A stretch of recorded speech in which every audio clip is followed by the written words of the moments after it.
أعوذ بالله من الشيطان الرجيم بسم الله الرحمن الرحيم ربي زدني علما ربي يسر ولا تعسر وتمم بالخير صدق الله العلي العظيم সুপ্রিয় দর্শক শ্রোতা বন্ধুরা, দেশে প্রবাসে পৃথিবীর বিভিন্ন প্রান্ত থেকে ইউটিউবের মাধ্যমে যারা আমার আজকের আলোচনা শুনছেন তাদের প্রত্যেককে ইসলামিক সম্ভাষণ রীতিতে স্বাগত জানাচ্ছি। আসসালামু আলাইকুম ওয়া রাহমাতুল্লাহি ওয়া বারাকাতুহু।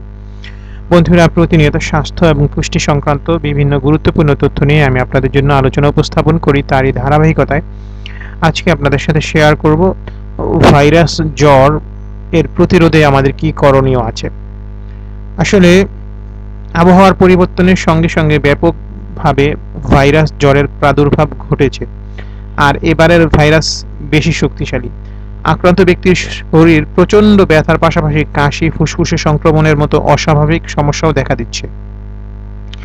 আমরা ভাইরাস জ্বরে করণীয় সম্পর্কে অনেক আলোচনা করেছি। অনেকে ফোন করে অথবা কমেন্ট করে জানতে চেয়েছেন ভাইরাস জ্বর প্রতিরোধের কোনো সমস্যা, কোনো ব্যবস্থা আছে কিনা। এখানে একটা কথা বলা দরকার, ভাইরাসের কোনো ধরনের চিকিৎসা নেই। আক্রান্ত ব্যক্তির উপসর্গ অনুযায়ী চিকিৎসার প্রয়োজন হয়। যেমন শরীরের তাপমাত্রা 101 ডিগ্রি ফারেনহাইটের বেশি হলে প্যারাসিটামল, সর্দি কাশি হলে অ্যান্টিহিস্টামিন এবং পেশির ব্যথার জন্য প্যারাসিটামল অথবা চিকিৎসকের পরামর্শ অনুযায়ী যথাযথ পেইন কিলার সেবন করতে হবে। মূলত ভাইরাসের তেমন কোনো প্রতিরোধ ব্যবস্থা নেই। পরিবারের কোনো সদস্য আক্রান্ত হলে অন্যরাও আক্রান্ত হতে পারেন। একইভাবে অফিসে, কর্মক্ষেত্রে কেউ আক্রান্ত হলে সংস্পর্শে থাকা সহকর্মীরাও আক্রান্ত হতে পারেন।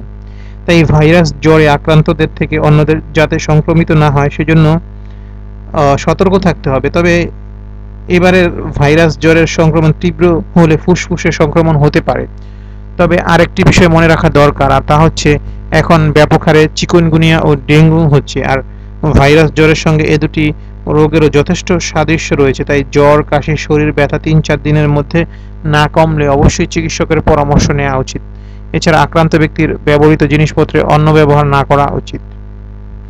তো বন্ধুরা, এখন তো প্রচুর পরিমাণ জ্বর বা জাতীয় সমস্যা দেখা দিয়েছে, সুতরাং আপনারা আশা করি সচেতন থাকবেন। যদি কারো ভাইরাস জ্বর হয় তাহলে চেষ্টা করবেন হাঁচি, কাশি বা অন্যান্য বিষয়গুলো দেওয়ার আগে একটু রুমাল দিয়ে মুখ ঢেকে সচেতন থাকতে, এবং আপনি যে গামছা, তোয়ালে অথবা অন্য বিষয়গুলো ব্যবহার করেন সেগুলো যাতে আপনার কাছের লোকজন ব্যবহার না করে সে বিষয়ে সচেতন থাকতে চেষ্টা করবেন।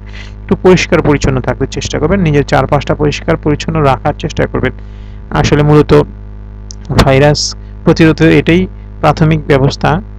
আর যদি জ্বরের মাত্রাটা বেশি বেড়ে যায় তাহলে অবশ্যই কোনো চিকিৎসকের পরামর্শ নিয়ে সেই অনুপাতে চিকিৎসা গ্রহণ করবেন। তো আমাদের আজকের আলোচনাটি এ পর্যন্তই। আশা করি ভালো লেগেছে। ভালো লাগলে শেয়ার করে দিবেন, আমাদেরকে আপনাদের মতামত জানাবেন, চ্যানেলটি সাবস্ক্রাইব করবেন। এই ধরনের আরো গুরুত্বপূর্ণ অনেক আলোচনা আপনারা দেখতে পাবেন ইনশাআল্লাহ। আমাদেরকে লাইক দিয়ে উৎসাহিত করবেন। আল্লাহ হাফেজ। আসসালামু আলাইকুম ওয়া রাহমাতুল্লাহি ওয়া বারাকাতুহু।